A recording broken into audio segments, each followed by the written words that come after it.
이 시간에는 히브리서 11장 1절부터 2절까지 읽었습니다. 믿음이란 세 번째 시간입니다. 우리는 앞에서 2시간에 걸쳐서 믿음의 8가지 모습을 살폈습니다. 즉 믿음 대신에 들어갈 수 있는 8개 단어죠.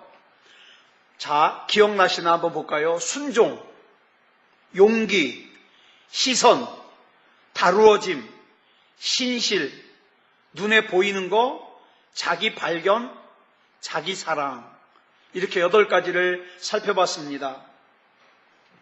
그런데 우리가 앞에서 살펴본 이 8가지를 갖다가 종합해보면 한 단어로 설명할 수 있어요. 믿음은 삶이다. 삶이에요. 여러분, 우리가 예배를 드립니다. 근데 이 예배가 내 삶으로 연결되지 않으면 믿음이 아니에요. 예배를 드렸으면 내 삶으로 연결이 돼야 돼요. 말로는 믿음을 말하지만 삶으로 이어지지 않는 예배, 삶으로 이어지지 않는 기도는 믿음이 아닙니다. 그러므로 믿음은 삶이에요. 이게 쉬운 것 같은데 어렵습니다. 이렇게 삶으로 이어지는 믿음을 가지면 우리의 삶이 점점 누구를 닮아가느냐? 예수 그리스도를 닮아갑니다. 여러분, 우리 흔히 얼굴이라 그러죠. 얼굴. 이 얼굴이요, 순 우리말이거든요. 얼굴. 근데 이 얼굴이 2가지 단어가 합쳐져서 만들어진 단어예요. 하나는 하나는 꼴. 그래서 얼꼴이에요. 얼꼴, 얼굴이. 그럼 얼꼴이 뭐냐? 얼은요, 영혼이에요. 영혼. 꼴은 모양.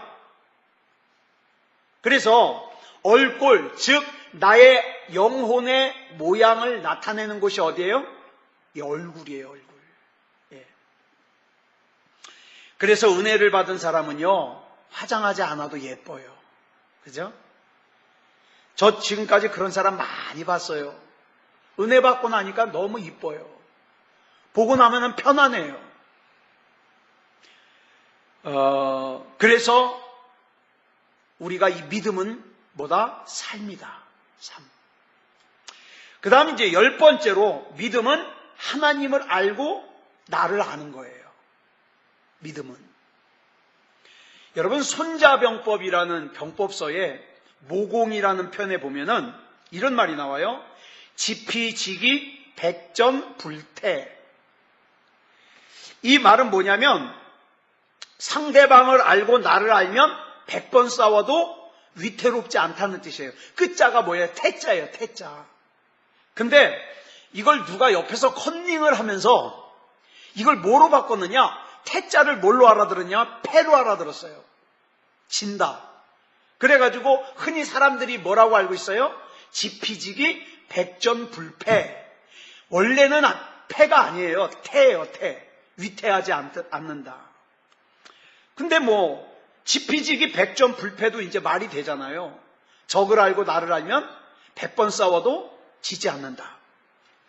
여러분, 우리가 성숙한 믿음을 가지기 위해서는요, 하나님을 바로 알고 나를 바로 알아야 돼요. 예. 우리는 하나님께서 나의 창조주시고 나는 하나님의 피조물이라는 걸 알고 있습니다. 근데 문제는 현실의 삶 속에서 하나님과 나와의 관계가 지금 어떤 관계인지를 몰라요. 그걸 생각하지 않아요. 그러다 보니까 어떻습니까? 내가 알고 있는 믿음과 내 삶이 달라요. 내 신앙이 내 삶에 영향을 미치질 못해요. 나는 분명히 하나님을 안다는데, 나는 분명히 하나님을 믿는다는데 사는 걸 보면 뭐예요? 불신자랑 똑같이 살아요. 불신자가 제일로 중요하게 여기는 거 자기도 중요하게 여기고 똑같아요. 똑같아. 왜냐? 현실 속에서 내가 하나님과 어떤 관계인지를 생각하지 않아서 그래요.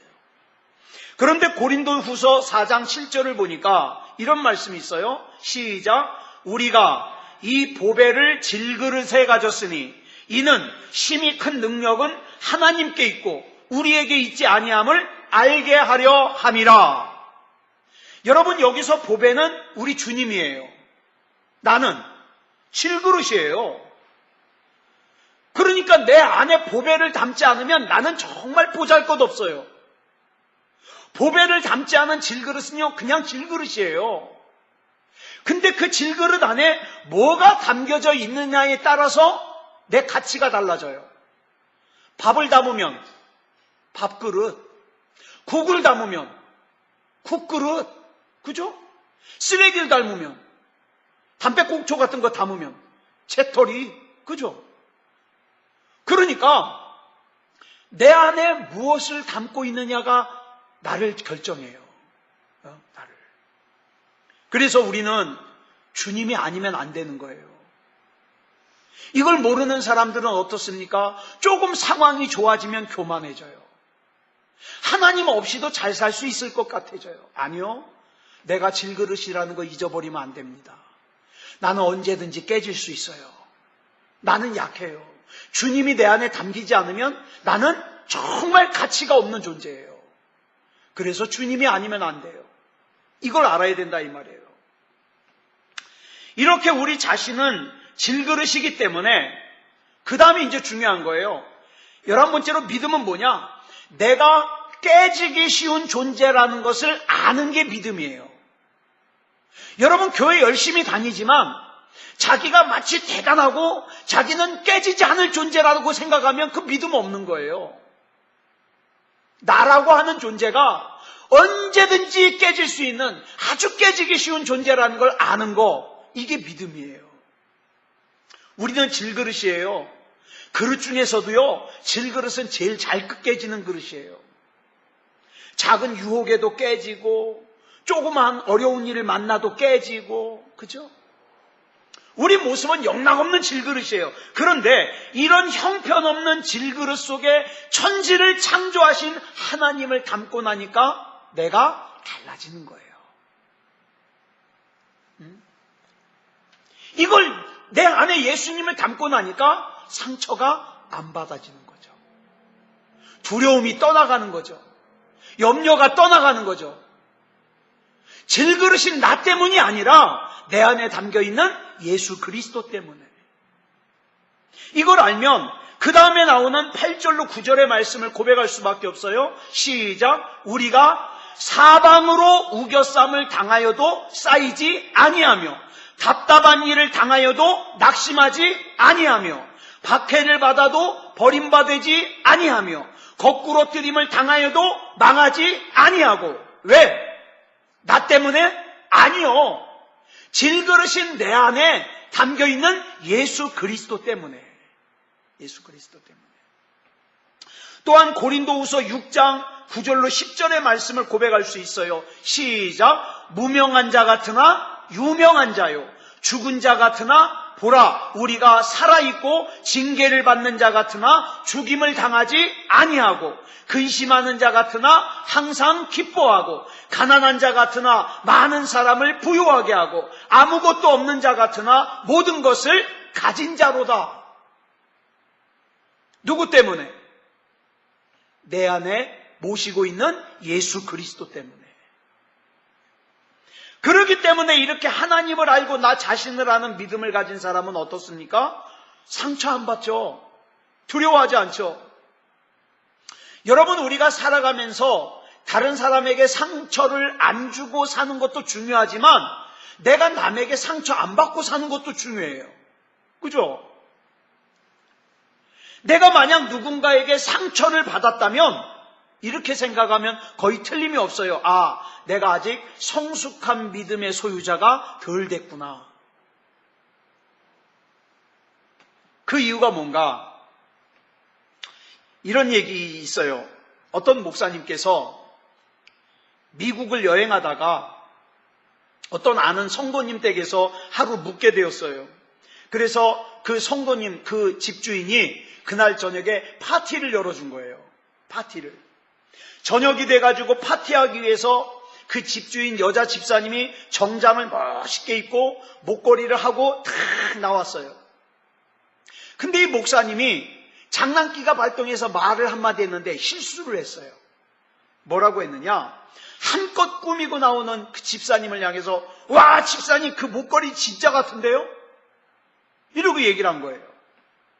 근데 이 얘기가 입에서 나가는 순간 이 목사님이 후회를 한 거예요. 자, 이 말은 하면 안 되는데. 왜냐하면 목걸이가 진짜 같다는 말은 진짜라는 말이에요? 가짜라는 말이에요? 가짜라는 말이에요. 그러니 그 목걸이 하고 나온 집사님이 얼마나 기분 나쁘겠어요. 근데 뜻밖에도 이 집사님이 깔깔거리고 웃는 거예요. 막 깔깔거리고 웃는 거예요. 그러더니 목사님 이거 가짜인 거 어떻게 하셨어요?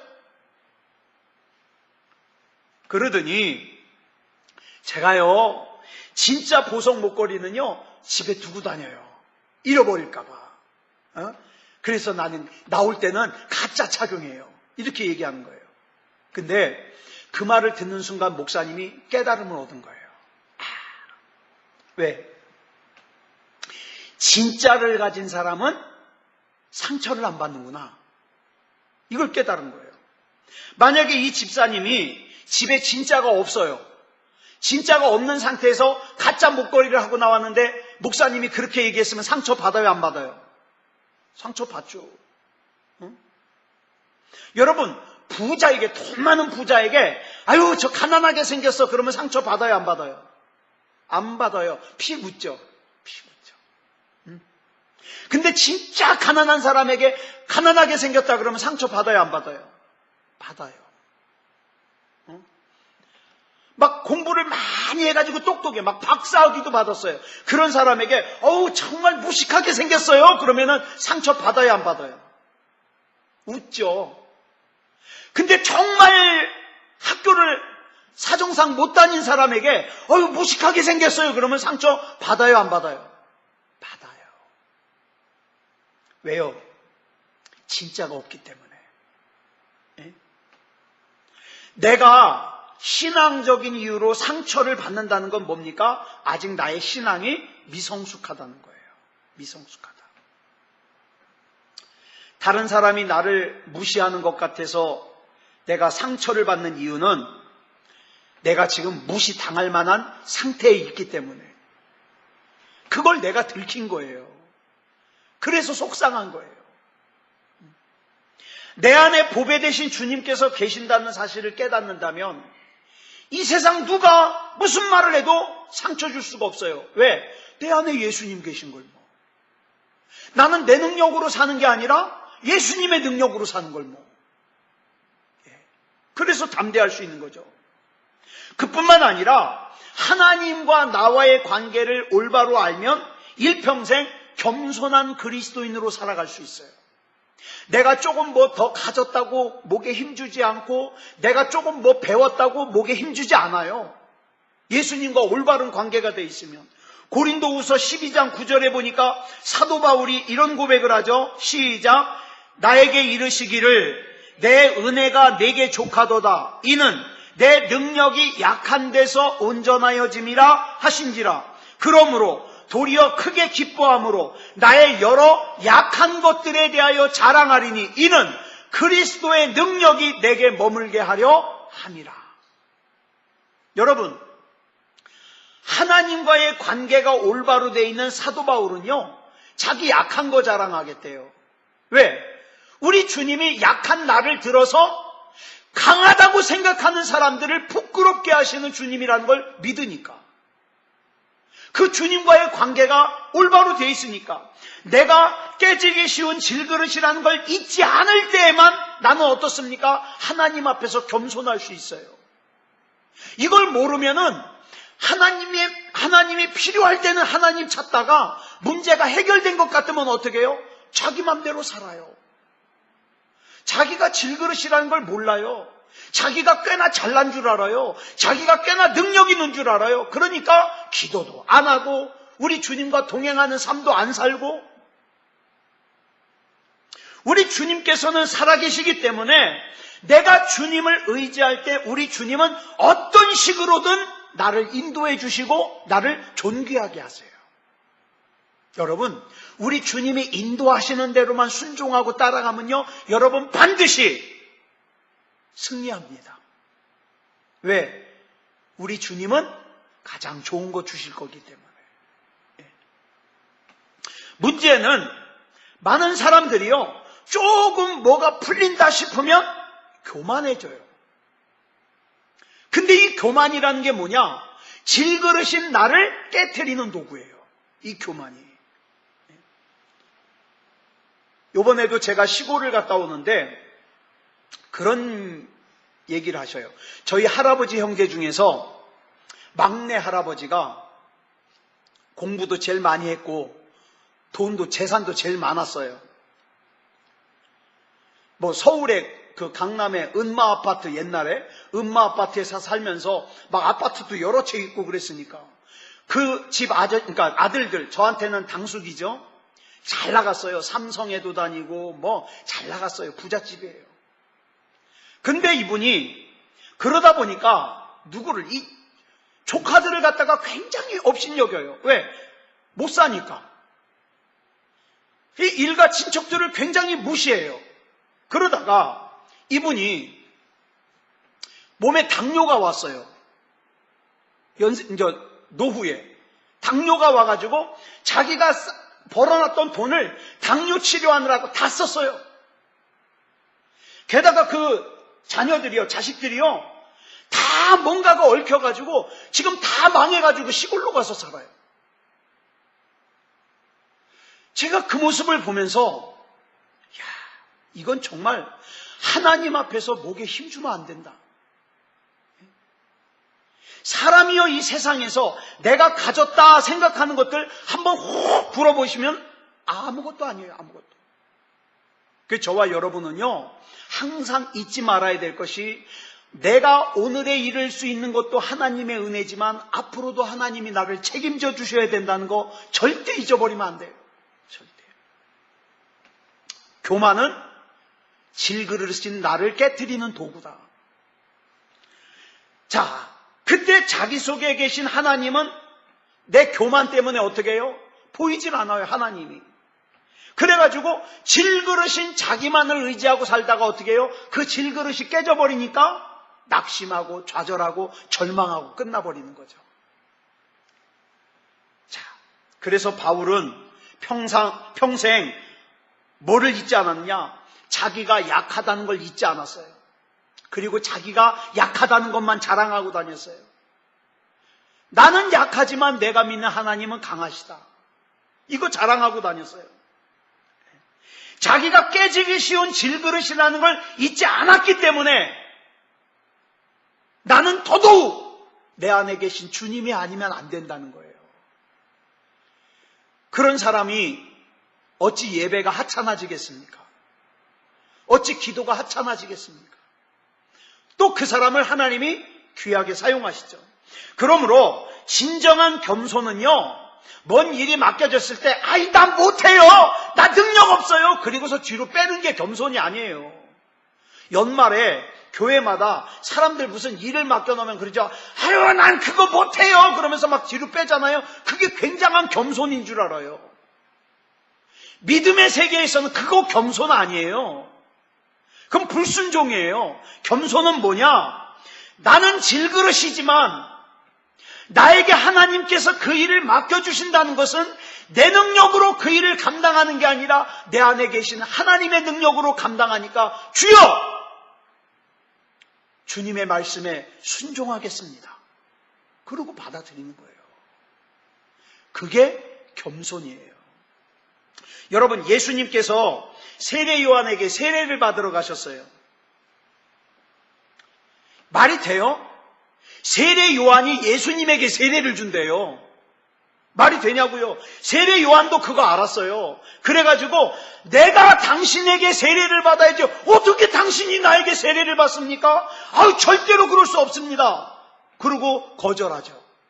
그랬더니 마태복음 3장 15절에서 예수님이 이렇게 말씀하셔요. 시작. 이제 허락하라. 우리가 이와 같이 하여 모든 의를 이루는 것이 합당하니라. 자, 모든 의라는 게 뭐예요? 하나님이 계획하신 거.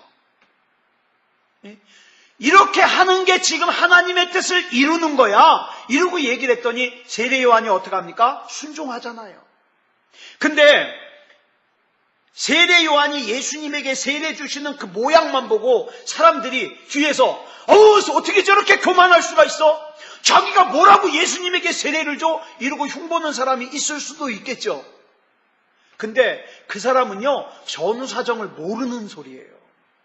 그러니 여러분, 저와 여러분이 무슨 모습을 볼 때 그 모습을 보고 섣불리 다른 사람을 정죄하거나 판단하거나 흉보면 안 돼요. 거기에 무슨 내막이, 무슨 사정이 깔려 있는지 모르잖아요. 세례 요한에게 있어서는 예수님에게 세례를 베푸는 것이 뭐예요? 겸손이에요. 순종이에요. 이것은 하나님을 알고 나 자신을 아는 믿음 안에서만 가능한 일이죠. 그 다음에 12번째로 믿음은요, 거룩한 부담이에요. 거룩한 부담의 대표적인 말씀이 예레미야 20장 9절에 나오죠. 우리 같이 읽어볼까요? 시작. 내가 다시는 여호와를 선포하지 아니하며 그의 이름으로 말하지 아니하리라 하면 나의 마음이 불붙는 것 같아서 골수에 사무치니 답답하여 견딜 수 없나이다. 예레미야가 이스라엘 백성들에게 너희 그렇게 하나님 앞에 불순종하고 죄짓다가는 이 나라가 망한다. 하나님께서 저 바벨론을 들어서 이 나라를 망하게 하실 거야. 경고했어요. 근데 누구도 예레미야의 말에 귀를 기울이질 않아요. 게다가 더 나아가서 자꾸 재수없는 소리 한다고 예레미야가 이 말을 전하면요, 막 패는 거, 때리는 거예요.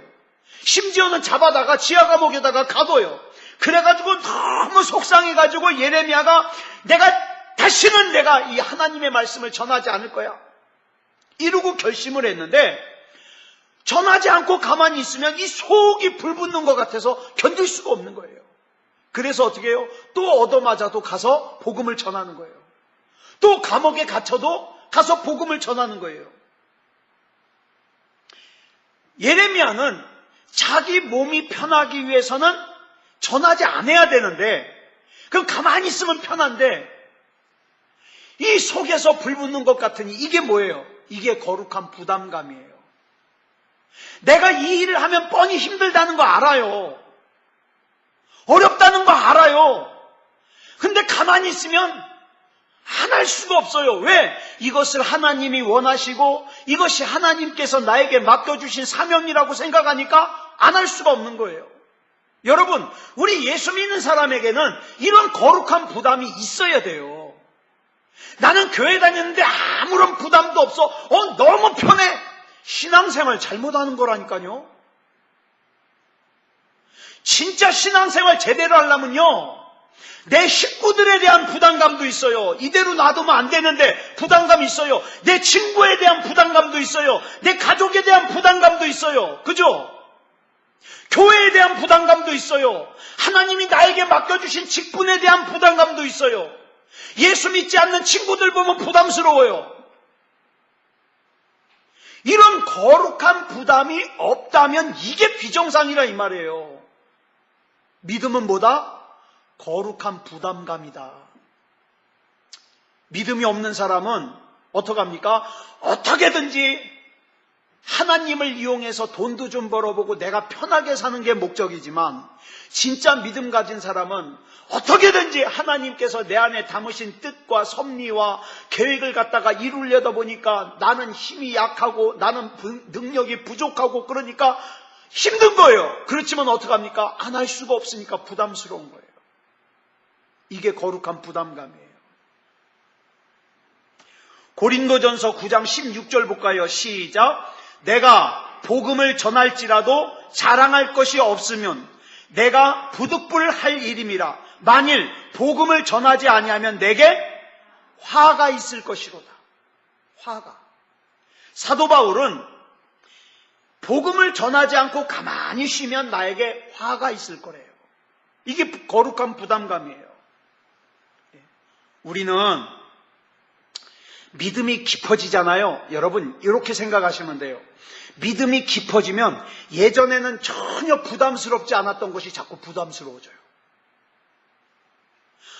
예전에는 그냥 아무렇지도 않고 지나갔는데 믿음이 깊어지잖아요. 그럼 이게 하나님이 나에게 맡겨주신 숙제가 되는 거예요.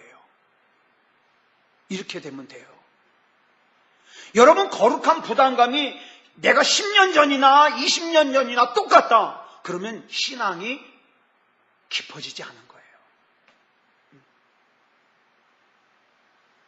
여러분, 그래서 우리가 믿음이 깊어지면 깊어질수록 하나님께서 내 눈에 보이는 것이, 내 귀에 들리는 것이 부담을 가지게끔, 저건 내가 해야 될 일인데, 저건 하나님께서 나에게 맡겨주신 사명인데, 숙제인데, 이런 부담감을 느끼면 여러분 믿음이 더 깊어졌다는 걸 깨달으셔야 돼요. 믿음은 거룩한 부담입니다. 그 다음 13번째로 믿음은 약속어음입니다. 여러분, 창세기 12장 2절 보겠습니다. 시작. 내가 너로 큰 민족을 이루고 내게 복을 주어 내 이름을 창대하게 하리니 너는 복이 될지라. 여러분, 아브라함이 막상 하나님의 약속을 믿고 가나안에 갔을 때 하나님께서 아브라함에게 땅을 주셨어요, 안 주셨어요? 안 주셨어요. 예? 그 가나안을 주겠다고 약속해서 갔는데 땅 한 평도 안 주셨어요. 나중에 좀 시간이 지난 다음에 땅 조금 줬는데 뭐 줬어요? 아내 사라를 갖다가 죽은 다음에 장례 치를 수 있는 굴, 막벨라 굴, 그거 하나 줬어요. 아브라함에게 땅을 안 줬어요. 그 대신에 그 가나안 땅을 아직도 태어나지 않은 그의 후손에게 주시겠다고 약속하셨어요. 그러니까 하나님이 아브라함에게 하신 약속은 현찰이에요, 약속어음이에요? 약속어음이에요. 여러분, 하나님께서 하나님 말씀 가운데 주신 약속은 약속어음이에요. 약속어음. 자, 아브라함의 아들이 태어나기까지 몇 년 걸렸어요? 25년 걸렸어요. 그 25년짜리 약속어음이에요. 또 그의 후손들이 애굽의 노예살이를 거쳐서 그 땅에서 큰 민족을 이루기까지 수백 년 걸렸죠. 수백 년짜리 약속어음이에요. 구약의 선지자들이 이 땅에 오실 메시아를 마지막으로 예언한 것이 말라기인데 말라기로부터 400년이 지나서 예수님이 오셨어요. 400년짜리 약속어음이에요. 이스라엘 백성들이 출애굽하여 젖과 꿀이 흐르는 땅 가나안에 들어간 것도 따지고 보면 출애굽 때로부터 40년짜리 약속어음이에요. 40년짜리. 여러분, 우리는 자꾸 기도할 때 뭘 구합니까? 현찰 달라고 기도해요. 하나님, 이 기도가 끝나면 딱 이루어지게 해주시옵소서. 이런 거, 현찰. 손에 딱 잡히게 해주시옵소서. 현찰. 근데 하나님은요, 주로 현찰을 주시는 게 아니라 약속어음을 주셔요. 그 이유가 뭐냐? 이유가 있어요. 현찰은 단순한 거래지만 약속어음은 뭡니까? 믿음의 행위예요. 믿음의 거래예요. 장사하는 사람이 현찰 들고 오면 그 사람이 누구든지 가리지 않고 줍니다. 근데 약속어음은 아무나 안 줘요. 그죠? 이 인간이 믿을 만한 인간인가? 믿을 만한 인간이면 주지만 믿을 수 없으면 안 줘요. 옛날에 약속 어긴 적이 몇 번 있으면 안 줘요. 안 줘. 그렇기 때문에 제가 예언 하나 하죠. 하나님께서 여러분의 신앙이 자꾸 자라기를 원하신다면 앞으로도 계속해서 여러분에게 약속어음 주실 겁니다. 약속어음. 왜? 하나님께서 저와 여러분에게 원하시는 것은 거래가 아니라 뭐예요? 신뢰이기 때문에. 그러니까 내가 하나님의 약속을 받아놓은 상태에서 예배다운 예배를 드리고 하나님 앞에 간절한 기도를 하고 하나님 믿습니다, 하나님 앞에 신뢰를 표현할 때에 하나님의 그 약속은 이루어지는 거예요. 근데 믿음이 없는 사람들은 문제가 생겼을 때만 하나님 찾아요. 하나님 하다가 금방 또 까먹어버려요. 그러면 하나님과의 관계가 멀어지는 거죠. 믿음은 뭐냐? 하나님과의 신뢰의 관계이기 때문에 약속어음이에요. 그러니까 앞으로도 계속 하나님이 약속어음 주실 겁니다. 하나님을 신뢰하는 사람만이 받을 수 있는. 그 다음 14번째로 믿음은 뭐냐? 신발을 벗는 거예요. 40년 동안 미디안 광야에서 양치기 노릇을 하던 80세 노인 모세를 하나님께서 부르셔요. 모세를 부르신 다음에 하나님께서 모세에게 첫 번째로 하신 명령이 뭐냐 하면 출애굽기 3장 5절이에요. 시작. 네가 선 곳은 거룩한 땅이니 네 발에서 신을 벗으라. 하나님께서 모세에게 명령하신 첫 번째 명령이 뭐냐? 신을 벗으래요. 신발을 벗으래요.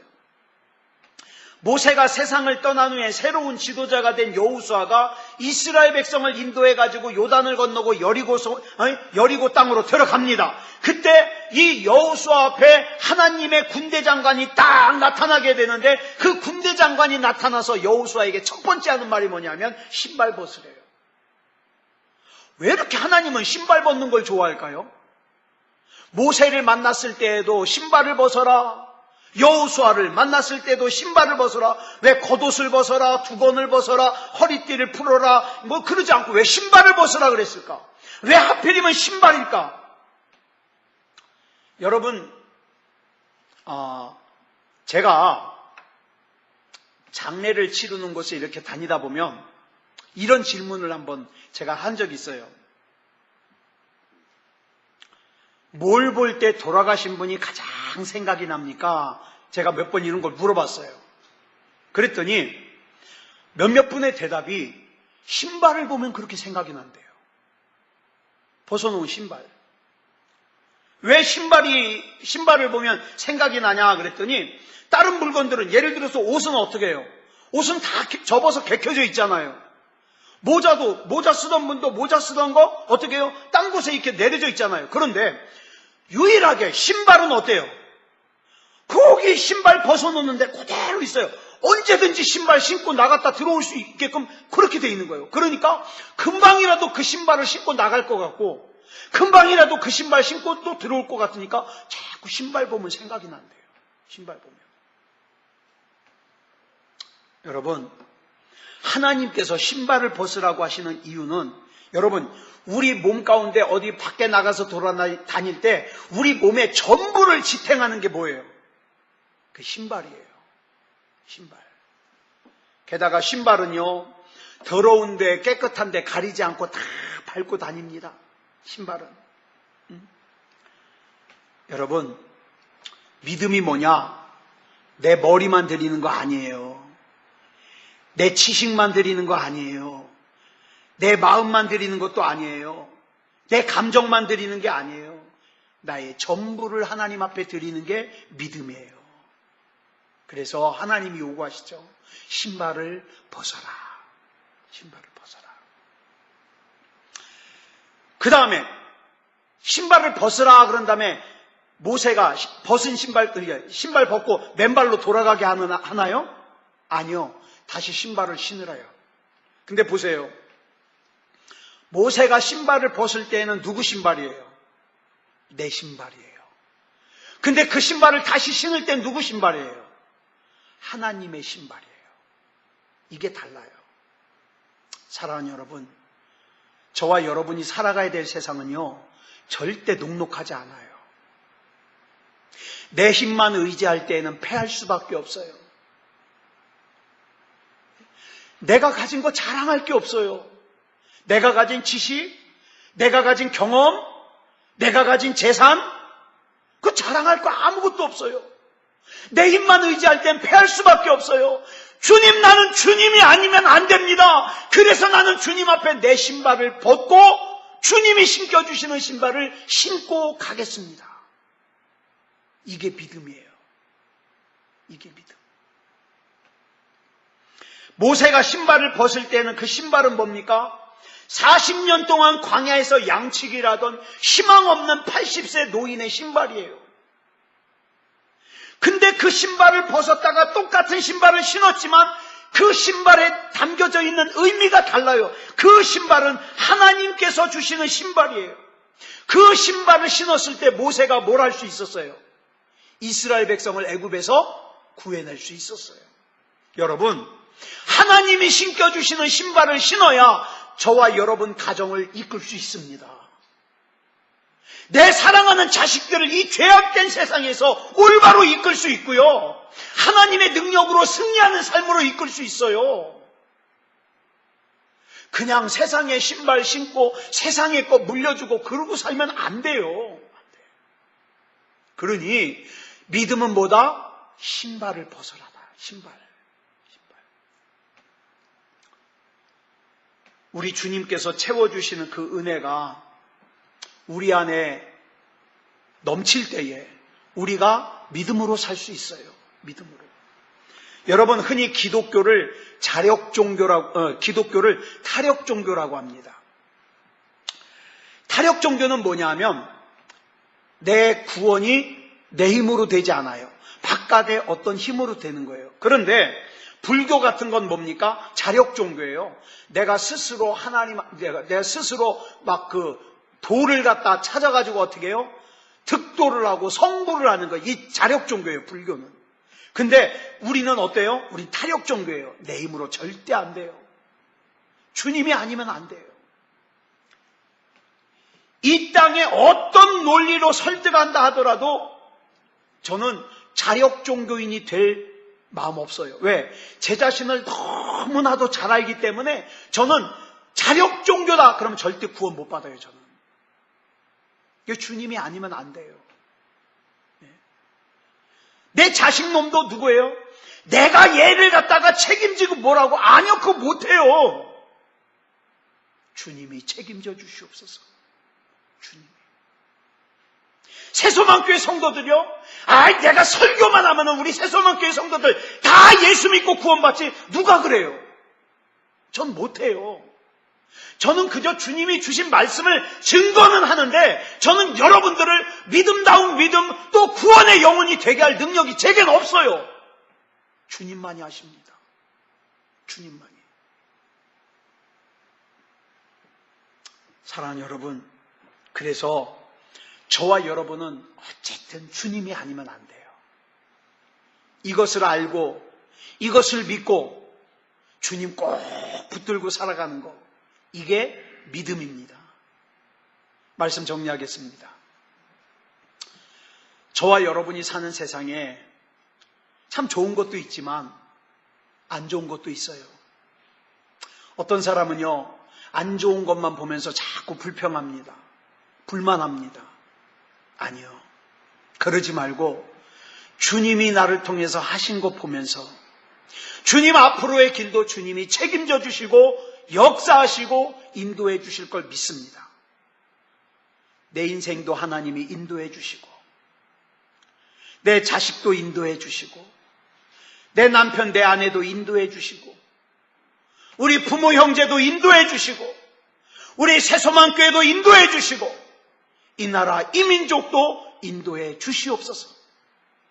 그 일을 위하여 오늘 이 시간 하나님께서 나에게 하라고 명하시는 거 순종합니다.